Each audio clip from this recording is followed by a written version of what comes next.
Welcome back. ఇక ముందుగా ఈనాడు దినపత్రికలోని ప్రధాన అంశాలను చూద్దాం. ప్రాణాలు తీసిన పాదధూళి. బోలే బాబా పాదధూళి సేకరించే క్రమంలో తొక్కిసలాట, 116 మంది దుర్మరణం. మృతుల్లో 108 మంది మహిళలు. ఉత్తరప్రదేశ్లోని హత్రాస్లో తీవ్ర విషాద ఘటన. దీనిపైన యూపీ గవర్నమెంట్ కూడా స్పందించడం జరిగింది. అలాగే సహాయ సహకారాలు అందిస్తామని ఎక్స్క్యూజ్ కూడా ప్రకటించారు. ఇక మరోవైపు ఉపాధ్యాయుల బదిలీలకు ప్రత్యేక చట్టం, రాజకీయ సిఫార్సు బదిలీలకు పడనున్న అడ్డుకట్ట, సాధారణ ఉపాధ్యాయులకు న్యాయం జరిగేలా చట్టం. 14 రాష్ట్రాల విధానాలను పరిశీలించిన అధికారులు అని ఏపీకి సంబంధించిన వార్తను చూస్తున్నాం. ఇక అమ్మ వెంకటరెడ్డి ఇంత మోసమా? 800 కోట్లు బకాయి పడిన జేపీ సంస్థ, బాకీ లేదంటూ ధృవపత్రం ఇచ్చిన మైనింగ్ డైరెక్టర్ వెంకటరెడ్డి, ఇసుక నోట్ ఫైల్లో కనిపించని ఆ పత్రం వివరాలు, కొత్త గుత్తేదారులు, జీసీకేసీ ప్రతిమ సైతం 220 కోట్ల బాకీ అన్న వార్తను చూస్తున్నాం. ఇక మరోవైపు పాపం విలవిల్లాడిన పసికూనలు. కావలిలో స్కూల్ బస్సును ఢీకొన్న లారీ, సహాయకుడి మృతి, 16 మంది విద్యార్థులకు గాయాలు. క్లీనర్ మృతి చెందగా 16 మంది స్కూల్ పిల్లలకి గాయాలైన ఒక బాధాకరమైన ఘటనను చూస్తున్నాం. ఇక మరోవైపు ఛత్తీస్గఢ్లో ఎదురుకాల్పులు, 5 మావోయిస్టుల మృతి. అబూజ్మడ్ అడవుల్లో 1400 మంది జవాన్లతో జల్లెడ. అంటే పెద్ద ఆపరేషన్ అక్కడ నడుస్తూ ఉంది. ఇక మరోవైపు ఎమ్మెల్యే కొలికపూడి అత్యుత్సాహం. వైకాపా ఎంపీపీ భవనం కూల్చివేతకు ప్రయత్నించడంతో తీవ్ర ఉద్రిక్తత, ఆక్రమణలు ఉన్నాయనే ఆరోపణ. యజమానికి నోటీసు ఇచ్చిన అధికారులను వార్తను కూడా చూడొచ్చు. ఇక మరోవైపు 9 నెలల మిస్టరీ 10 రోజుల్లో వీడింది. ప్రజా దర్బార్లో అదృశ్యమైన యువతి తల్లి ఫిర్యాదు. పవన్ కళ్యాణ్ ఆదేశాలతో కదిలిన పోలీసులు. ప్రేమ పేరుతో వివిధ రాష్ట్రాలు తిప్పిన యువకుడు, జమ్మూలో గుర్తింపు, విజయవాడకు తరలింపు అన్న వార్తను చూస్తున్నాం. ఇక పులివెందులలో 4 స్టార్ పన్నాగం. హోటల్ పేరుతో జగన్ అనుయాయుడి క్లబ్ హౌస్ కొన్న పర్యాటక అభివృద్ధి సంస్థ. అమ్మకందారు చెప్పిన 12.87 కోట్లకే రిజిస్ట్రేషన్. సీఎంఓ అధికార ఆదేశాలతో అడ్డగోలు వ్యవహారం అన్న వార్తను చూస్తున్నాం. ఇక మరోవైపు ఆడపిల్లల అదృశ్యంపై ప్రత్యేక సెల్. 30,000 మంది కనిపించకపోతే వైకాపా ప్రభుత్వం పట్టించుకోలేదు. ఈజ్ ఆఫ్ డూయింగ్ బిజినెస్ లో రాష్ట్రం నెంబర్ 1 గా ఉండాలి. కాకినాడలోని కీలక శాఖల సమీక్షలో ఉప ముఖ్యమంత్రి పవన్ కళ్యాణ్ ఈ వ్యాఖ్యలు చేశారు. ఇక 13 జిల్లాలకు కొత్త కలెక్టర్లు. ఇప్పటి వరకు 24 జిల్లాల కలెక్టర్లను మార్చిన ప్రభుత్వం. కొందరు వివాదాస్పద అధికారులకు కలెక్టర్గా పోస్టింగ్ అన్న వార్తను చూడొచ్చు. ఇక మరోవైపు నేడు ఢిల్లీకి చంద్రబాబు పయనం అన్న వార్తను కూడా చూస్తున్నాం. ఇక అలాగే 6న కలుద్దాం. ప్రజాభవన్ కు ఆహ్వానం. ముఖ్యమంత్రి చంద్రబాబు లేఖకు తెలంగాణ సీఎం రేవంత్ స్పందన అన్న వార్తను కూడా చూడొచ్చు. ఇక ఈనాడులో ఫైనల్ గా రాహుల్ ది పిల్ల చేష్ట. సానుభూతి కోసం కొత్త నాటకాలు. అంబేద్కర్ నే ఓడించిన ఘనత కాంగ్రెస్ ది. రాజ్యాంగం గురించి ఆ పార్టీ వారా మాట్లాడేది. హిందువులు హింసావాదులు అనడం సంస్కారమా? లోక్సభలో తూర్పారబట్టిన ప్రధాని అన్న వార్తను చూస్తున్నాం. ఇక మరో వార్తాపత్రికలోని ప్రధాన అంశాలని ఒకసారి పరిశీలిద్దాం.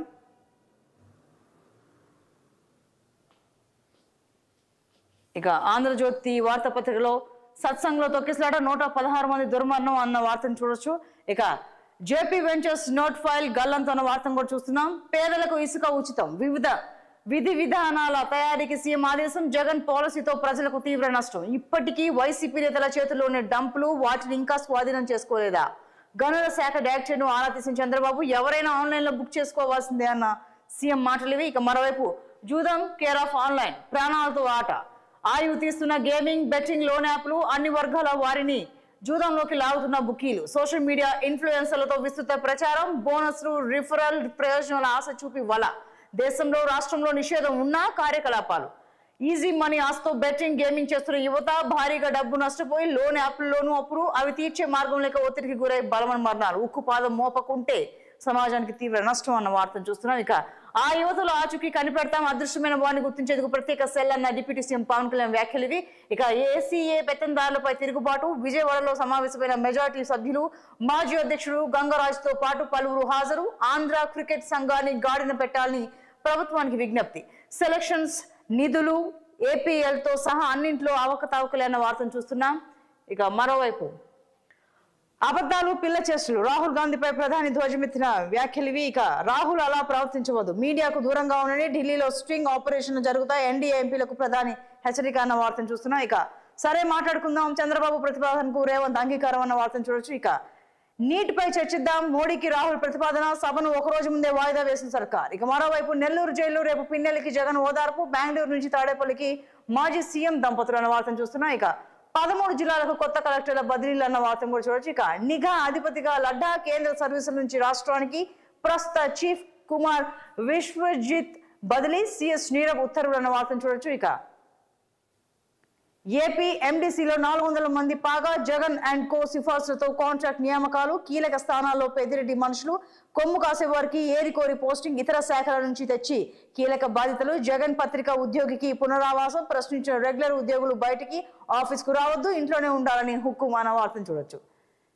ఇక అదానీ కహాని, నాడు విపక్షంలో ఉండగా అక్రమాలపై తీవ్ర ఆరోపణలు, నేడు అధికారంలోకి ఇప్పుడేం చేస్తారు అన్న వార్తను చూస్తున్నాం. ఇక మరో వార్తాపత్రికలోని ప్రధాన అంశాలను చూద్దాం. ఇంకా సాక్షి దినపత్రికలో చూసుకుంటే సత్సంగంలో మృత్యుకేలి అన్న వార్తను చూడొచ్చు. ఇక మరోవైపు బడులు తెరిచారు, బరువు మోపారు, వందనమేది, ఓ ఇంట్లో ఎంతమంది పిల్లలుంటే అంతమందికి తల్లికి వందనం అమలు చేస్తామని టీడీపీ జనసేన హామీ, రాష్ట్రంలో ప్రతి బిడ్డకు ఏటా 15,000 ఇస్తామని ఉమ్మడి మేనిఫెస్టోలో వాగ్దానం. సూపర్ 6 లో ప్రముఖంగా ప్రచారం చేసిన కూటమి పార్టీలు, రాష్ట్రంలో కోటి మందికి పైగా పిల్లలు, బడికి వెళ్లే విద్యార్థులు, బడి ఈడు పిల్లలందరికీ ఇవ్వాల్సిందే. తల్లికి వందనం కోసం ఏటా 15,000 కోట్ల అవసరం. స్కూళ్లు తెరిచి నెల కావస్తున్నా ఇంతవరకు మార్గదర్శకాలే లేవు. ఫీజులు, చదువుల ఖర్చుల కోసం తల్లిదండ్రుల తిప్పలు, ఈ ఏడాదికి ఇక ఇంతే. లబ్ధిదారులను తగ్గించే మార్గాలపై కూటమి సర్కార్ కన్ను. గతంలో రైతులకు రుణమాఫీ హామీ మాదిరిగానే కోతల ఎత్తుగడ. ఏటా జూన్లోనే అమ్మ ఒడి అందించిన వైఎస్ జగన్ సర్కార్ 42.62 లక్షల మంది తల్లుల ఖాతాల్లో సగటున ఏటా 6,400 కోట్లు జమ. 4 ఏళ్లలో అమ్మ ఒడి కింద 26,067.28 కోట్ల సాయం. 1 నుంచి ఇంటర్ వరకు విద్యార్థులకు మేలు చేసిన గత ప్రభుత్వం అన్న వార్తను చూస్తున్నాం. ఇక త్వరలో కొత్త ఇసుక విధానం అన్న వార్తను చూడొచ్చు. ఇక చంద్రబాబును సిబిఐ, ఈడీ ఎందుకు అరెస్ట్ చేయలేదు? ఎన్డీఏలో చేరగానే టీడీపీ అధినేత శుద్ధ పురుషుడు అయ్యాడా? విశ్వసనీయత లేని అవినీతి పరుల నేతలను మోడీ కలుపుకున్నారు అన్న వార్తను చూడొచ్చు. ఇక రాష్ట్రంలో రాక్షస పాలన, ప్రత్యర్థులపై పెచ్చుమిన్న టీడీపీ కార్యకర్తల దాడులు, టీడీపీకి ఓటేయలేదని కక్షతో దౌర్జన్యాలు అన్న వార్తను కూడా చూడొచ్చు. ఇక ఒక్కరోజే 5,000 కోట్ల అప్పు, జూలైలో 9,000 కోట్ల రుణభారం, 3 నెలల్లో మొత్తం 17,000 కోట్ల అప్పులు. ఆర్బీఐకి సమాచారం ఇచ్చిన రాష్ట్ర ప్రభుత్వం ఇప్పటికే గత నెలలో 2,000 కోట్ల అప్పు. అప్పుల మూతపై కిక్కురు మనని ఎల్లో మీడియా. చంద్రబాబు చెబుతున్న సంపద సృష్టి ఇలాగేనా? విస్మయం వ్యక్తం చేస్తున్న ఆర్థిక నిపుణులు అన్న వార్తను చూడొచ్చు. Yes right. ఇక మరో వార్తాపత్రికలోని ప్రధాన అంశాలని ఒకసారి చూద్దాం. ఇక వెలుగు దినపత్రికలో చూసుకుంటే యూపీఏలో తొక్కిసలాట గురించి ప్రధానంగా వెలుగు ప్రచురించింది. ఇక అలాగే రాహుల్ పిల్ల చేస్తున్న మోడీ వ్యాఖ్యలను కూడా హైలైట్ చేస్తుంది. ఇక నిజాలే మాట్లాడిన గ్రౌండ్ లెవెల్లో జరుగుతున్నదే సభలో ప్రస్తావించాన్న రాహుల్ వ్యాఖ్యలు. ఇక బయటపడుతున్న బియ్యం దొంగలు, ఎన్ఫోర్స్మెంట్ తనిఖీల్లో ఒక్కో తిమింగలం బయటకు ఉన్న వార్తను చూడొచ్చు. ఇక అబుజ్మడ్ లో ఎన్కౌంటర్, 11 మంది మావోలు మృతి అన్న వార్తను చూస్తున్నాం. ఇంకా మరోవైపు ఆర్టీసీలో 3,035 ఉద్యోగాలు భర్తీకి సర్కార్ గ్రీన్ సిగ్నల్ ఇచ్చిందన్న వార్తను కూడా చూడొచ్చు. ఇక మరోవైపు సినీ స్టార్ తో సైబర్ క్రైమ్స్, డ్రగ్స్ పై స్టార్ షార్ట్ వీడియోలు చేయండి, వాటిని థియేటర్లలో ప్లే చేయాలి, అట్లయితేనే టికెట్ రేట్ల పెంపుకు ఒప్పుకుంటాం. సినీ ఇండస్ట్రీకి సీఎం రేవంత్ షరతులు అన్న వార్తను కూడా చూడొచ్చు. ఇక సెల్ ఫోన్ చిచ్చు, రైలు కింద పడి తండ్రి కూతురు మృతి అన్న వార్తను చూడొచ్చు. ఇకపై ఆన్లైన్ లో సీఎంఆర్ఎఫ్ అప్లికేషన్ అన్న వార్తను కూడా చూడొచ్చు.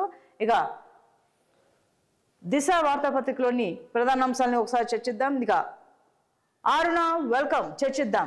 ఏపీ సీఎం చంద్రబాబు లేఖకు సీఎం రేవంత్ రిప్లై. ఇక త్వరలోనే జిల్లాలో పర్యటిస్తా అన్న వార్తను కూడా చూడొచ్చు. ఇక రాహుల్ చిన్నపిల్లల ప్రవర్తన అన్న మోడీ వ్యాఖ్యలు ఇవి. ఇక మరోవైపు ఆర్టీసీలో ఉద్యోగాల భర్తీకి సంబంధించిన వార్త ఓవైపు.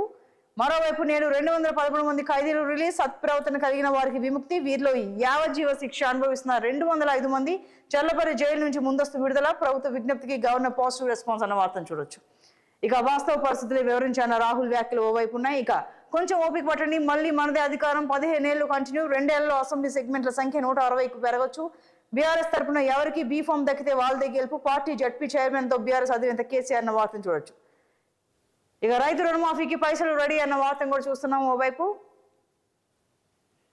ఇక ఆన్లైన్ లో సీఎంఆర్ఎఫ్ అప్లికేషన్ అన్న వార్తను చూడొచ్చు. ఇక సెల్ఫీ వీడియో తీసుకున్న రైతు సూసైడ్, తన పొలాన్ని కొందరు ఆక్రమించాలని ప్రభాకర్ ఆవేదన.